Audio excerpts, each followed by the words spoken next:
C'est Ursule encore. On est le 11 octobre 2018. Je viens sonner la trompette aujourd'hui encore. Je viens nous encourager à veiller. Oui, nous sommes effectivement dans le temps où on ne peut plus dormir. Vous savez, il y a beaucoup d'enfants de Dieu qui dorment, c'est-à-dire ils dorment.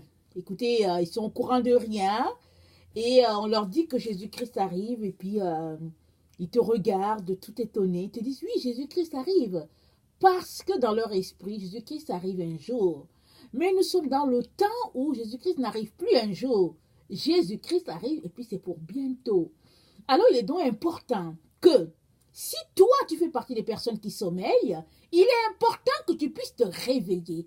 Alors je sonne la trompette à ton oreille et je te dis, réveille-toi. Sors de ton sommeil parce que Jésus-Christ arrive. Donc voilà, je prie que ton esprit puisse s'éveiller et entendre le signal, le son de l'alarme parce que notre Seigneur Jésus-Christ est à la porte. Donc voilà, alors aujourd'hui je viens conclure sur la série l'infiltration franc-maçonnique. Alors, j'ai apporté trois enseignements sur l'infiltration franc-maçonnique. Et maintenant, qu'est-ce qu'il faut faire? Maintenant qu'on a connaissance de ça, qu'est-ce qu'il faut faire? Généralement, les enfants de Dieu, quand ils entendent parler franc-maçon, boule, exotérisme et tout ça, c'est comme ils se mettent à l'écart. Ils ne veulent pas en entendre parler parce qu'ils se disent, c'est pas possible. Mais la vérité, elle est là. La réalité, elle est là. Elle est tout crachée devant nous. Maintenant, si on veut voir, on va voir. Si on ne veut pas voir, on va penser que c'est tout simplement des sornettes que l'autre est en train de dire.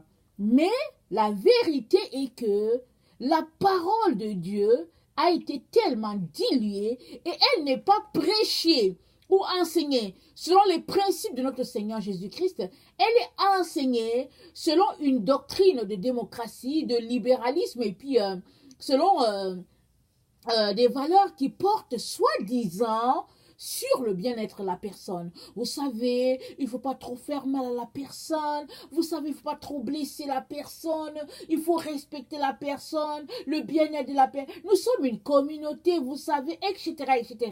C'est à cela que les enfants de Dieu sont rendus.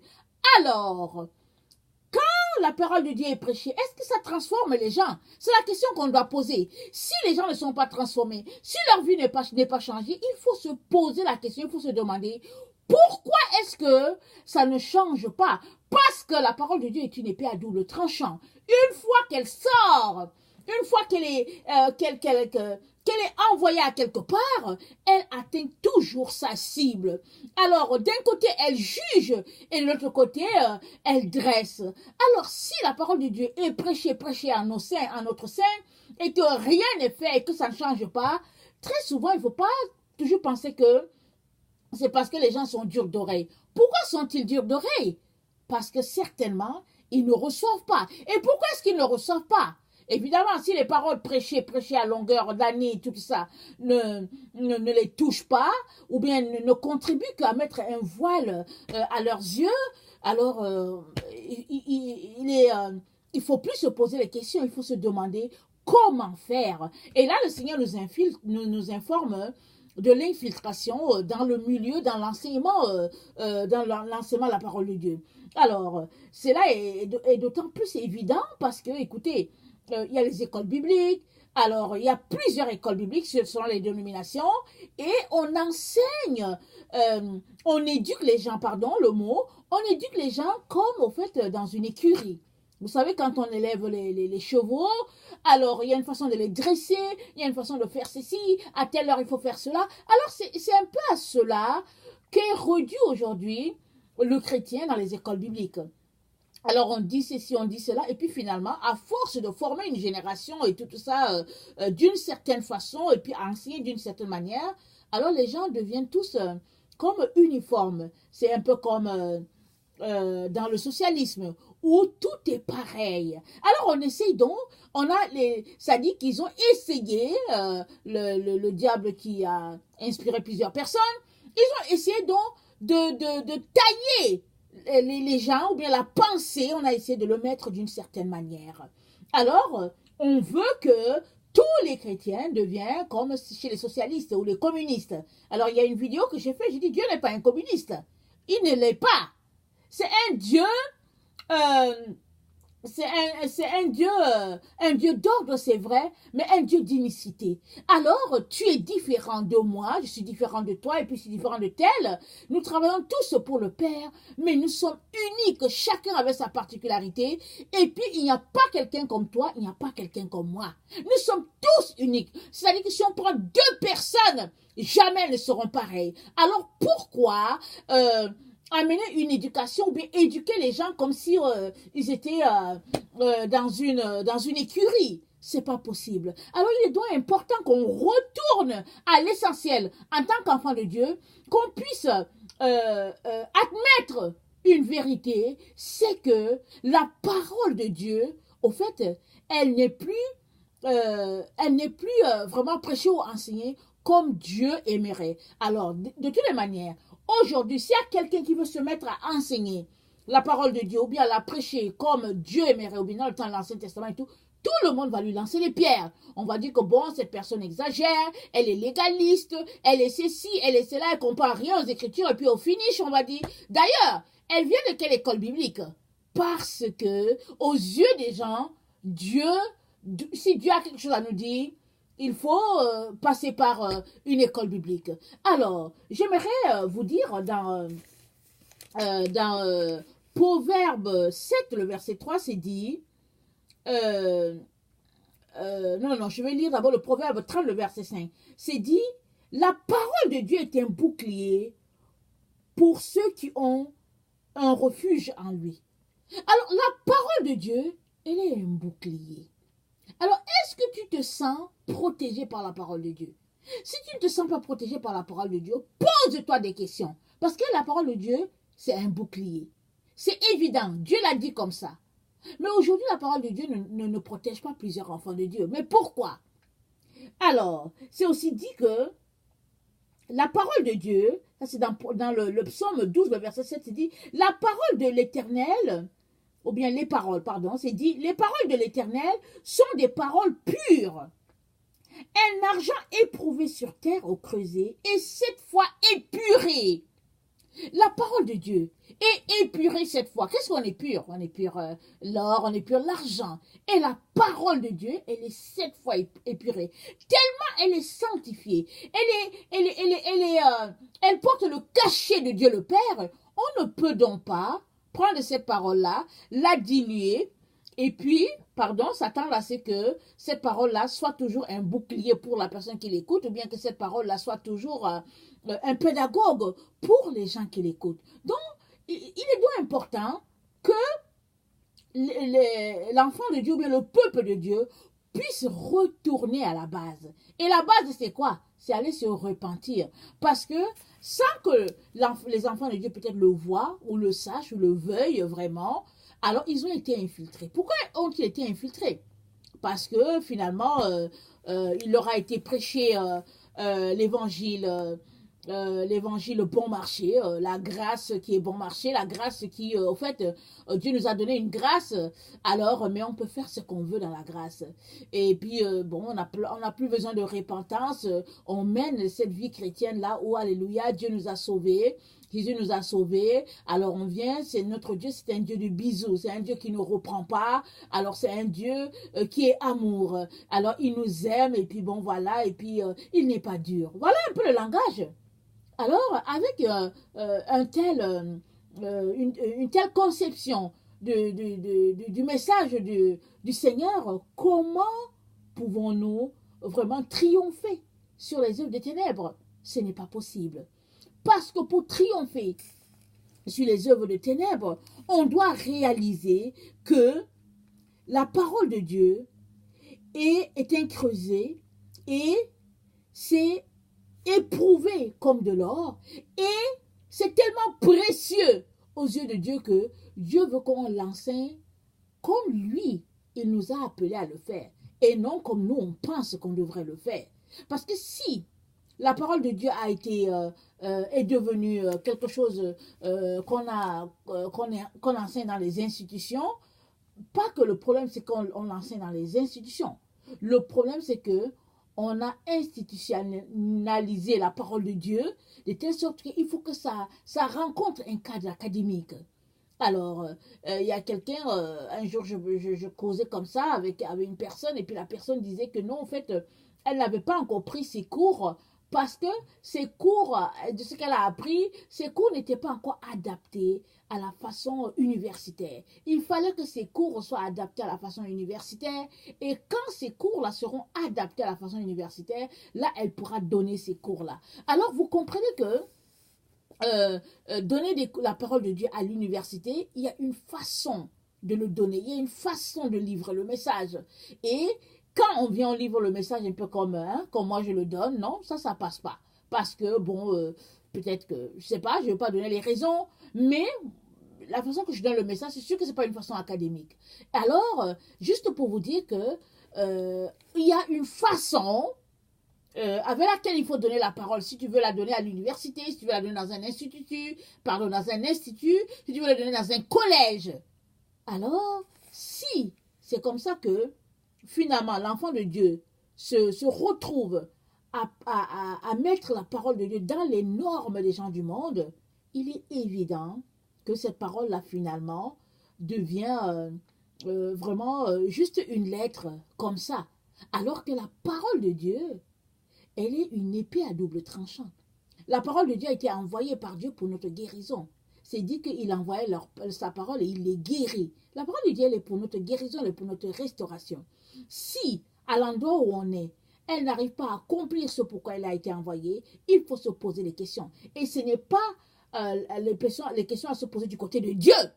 C'est les questions à se poser de notre côté. Qu'est-ce que nous faisons pour que cette parole-là, quand elle est envoyée, elle rencontre juste un mur de béton? Qu'est-ce qui fait que c'est un béton que la parole de Dieu rencontre? Parce que la parole de Dieu, quand elle vient pour nous transformer. Elle vient pour être un bouclier pour nous. Elle vient pour nous restaurer. Elle vient pour nous guérir, comme c'est dit dans le Proverbe 4, le verset 23. La parole de Dieu a été donnée comme un remède pour l'humain et puis pour les problèmes de l'humanité. Alors aujourd'hui, d'abord, on a mis cette parole-là dans un coin. On ne veut pas de cette parole-là. Et pour ceux-là qui se réclament de cette parole-là, alors ils l'ont tellement diluée que finalement, on ne sait plus au fait qui parle au fait. Alors souvent, il y a des personnes qu'on entend, alors elles parlent de Dieu, elles donnent des points positifs concernant les choses de Dieu, et puis tout de suite, elles viennent annuler avec un côté négatif parce qu'il faut apporter un certain équilibre. Alors moi, je viens vous dire que non. Je suis désolée, mais ce n'est pas comme ça qu'il faut apporter la parole de Dieu. Alors, si Dieu t'a donné un message à apporter, tu apportes le message, point. S'il y a des gens qui sont choqués, alors c'est désolé, ils sont choqués. Ils n'ont qu'à aller voir Dieu pour demander pourquoi est-ce qu'ils sont choqués. Parce que si une parole de Dieu te choque, il y a un problème. C'est que Dieu est en train de pointer quelque chose dans ta vie. Alors, tu devrais être assez honnête pour te retrouver avec toi-même et te demander, te poser les questions les plus essentielles de ta vie pour savoir, Seigneur, pourquoi est-ce que ce que ce pasteur-là a dit, ça m'énerve? Pourquoi est-ce que ce que cette personne-là a dit, ça me déstabilise? Qu'est-ce que tu veux me dire? Et comme Dieu est un père, et que la parole de Dieu est un pédagogue, Dieu va nous parler. Il va nous dire qu'est-ce qui nous dérange. Et très souvent, c'est que peut-être c'est un péché, c'est une façon de faire qui ne plaît pas à Dieu, parce que c'est la parole elle-même qui nous juge, comme a dit Jésus-Christ. Il a dit que c'est pas moi je ne vais pas vous juger. Mais la parole de Dieu, c'est elle qui va vous juger. Alors la parole de Dieu, elle a donc été envoyée pour que nous nous retrouvons sur le droit chemin et que nous puissions marcher sur les principes du Père. Alors, maintenant que nous savons tous que il y a l'infiltration dans la maison de Dieu, il est donc important que chacun redresse les manches de sa chemise et que chacun puisse travailler à ce que cette parole-là puisse être prêchée ou bien annoncée avec vérité et puis avec rigueur selon le Père. Évidemment, l'esprit du Père, c'est pas l'esprit du monde. La parole de Dieu dit, qui a connu la pensée du Père? Alors, moi, je ne dis pas que je suis la personne qui connaît la pensée du Père. C'est loin de là, je ne suis pas en train de dire ça. Mais je vais tout simplement apporter le fait que quand tu viens proche de Dieu et que tu cherches sa face, Dieu est un Père compatissant. Il va te montrer le chemin par lequel tu devrais passer. Il va t'indiquer le chemin. Évidemment, il y a toujours sur notre chemin les agents du diable, les démons et toutes sortes d'esprits qui sont là pour nous détourner du chemin que Dieu a pour nous. Évidemment, ils sont toujours là. C'est pourquoi il faut toujours examiner toutes choses. Il faut toujours questionner le Père pour savoir si ce que tu entends, ça vient de Dieu ou bien si ça vient de quelqu'un d'autre. Il faut toujours questionner le Père. La preuve est que Jésus-Christ, quand il a fini de jeûner 40 jours, la première personne qui est venue vers lui, c'est Satan lui-même. Il lui a dit, si tu es fils de Dieu, ordonne que ces pierres deviennent du pain. Et Jésus-Christ a dit quoi? L'homme ne veut pas de pain seulement, mais de toute parole qui sort de la bouche de Dieu. Parce qu'il a fallu que Jésus-Christ soit proche du Père. Tellement proche que il sache que Satan est en train d'utiliser cette parole-là pour le détourner. Et il a dit, il est écrit. Alors, Jésus-Christ nous montre par cet exemple-là que nous sommes appelés à toujours vérifier ce que nous entendons avec la parole de Dieu. Alors, et une fois que tu vérifies la parole, une fois que tu mets en comparaison ce que tu entends avec la parole de Dieu, alors tu verras tout de suite les subtilités de l'ennemi. Tu verras ça tout de suite. Mais si tu ne mets pas ça en comparaison, que tu te dis que non, tu as juste entendu la parole de Dieu, alors tu risques de te retrouver pris au piège. Parce que c'est effectivement ça. C'est ça que le Seigneur fait ressortir dans la tentation du Christ. Parce que Satan a utilisé les Écritures. Il a dit, si tu es fils de Dieu, ordonne que ces pierres deviennent du pain. Il l'a trouvé quelque part. Et Jésus a dit, il est aussi écrit, il est aussi écrit, l'homme ne vient pas de pain seulement, mais de toute parole qui sortira de la bouche de Dieu. Alors cette même parole-là, que certaines personnes utilisent contre l'enfant de Dieu, c'est-à-dire les forces nébuleuses, les forces des ténèbres, elles utilisent toujours la même Bible. Dans l'infiltration de la franc-maçonnerie, il a été question que leur livre de chevet, c'est la Bible. Ils utilisent la Bible pour tromper les enfants de Dieu. Ils ont utilisé la Bible pour infiltrer le corps de Christ. Alors, si tu ne connais pas ta Bible, tu risques de te faire prendre au piège, pensant que tu es ici en face de quelqu'un qui parle selon Dieu, mais cette personne est en train de parler selon le diable. Alors, maintenant, si tu réussis à percer le mystère en te disant que non, ici je décèle que, je discerne, pardon, que ce n'est pas tellement de Dieu et tout, il est maintenant encore important que tu pries pour que Dieu puisse te montrer quel esprit est en présence de toi ici. Parce que Dieu, il dénonce toujours les esprits. C'est-à-dire que quand Dieu te montre quelque chose, il te montre d'abord les ténèbres versus la lumière. Il te dit tout de suite que non, ici, là, c'est les ténèbres. Et puis, il va plus loin et il pointe l'esprit en présence. L'esprit qui veut te faire chuter, il le pointe. Alors ça nécessite que toi et moi puissions être versés dans les Écritures. Que toi et moi puissions prendre du temps pour lire la parole de Dieu et saturer notre esprit de la parole de Dieu. Il est très important, mes chers frères, chères sœurs, de lire la parole de Dieu et de saturer notre esprit. Très souvent, on se dit, bon, je prends 2 heures, ça me va, et on a des programmes, et après, on va à la télévision, on va regarder ceci, on va lire tel document, on va faire ceci. Oh, je vous dis, mes chers frères et chères sœurs, ce n'est que par la parole de Dieu que nous allons pouvoir faire notre chemin sur cette terre qui est déjà remplie de ténèbres. Les ténèbres ont déjà couvert toute la terre. J'espère que tu le vois. J'espère, mon frère, ma soeur, que tu vois ça. Et si tu vois ça, tu as besoin de faire ton chemin dans ces ténèbres-là. Nous avons besoin de trouver la lumière dans ces ténèbres-là. Alors, le Seigneur dit que Les ténèbres couvrent la terre, mais sur toi la gloire de Dieu se lève. Autrement dit, les ténèbres ont déjà couvert notre monde, mais tu es la gloire de Dieu, tu es cette lumière-là qui brille dans les ténèbres. Alors tu as besoin de venir à chaque jour te saturer de la parole de Dieu, parce que tu es le phare que les autres regarderont et trouveront leur chemin. Tu es ce phare-là. Alors si toi qui es le phare, tu es aussi ténèbres, alors combien seront grandes tes ténèbres, comme dit la parole de Dieu? Alors toi qui es le phare, si tu es les ténèbres, comment ceux qui sont autour de toi, qui doivent être éclairés par toi, seront-ils éclairés? Comment?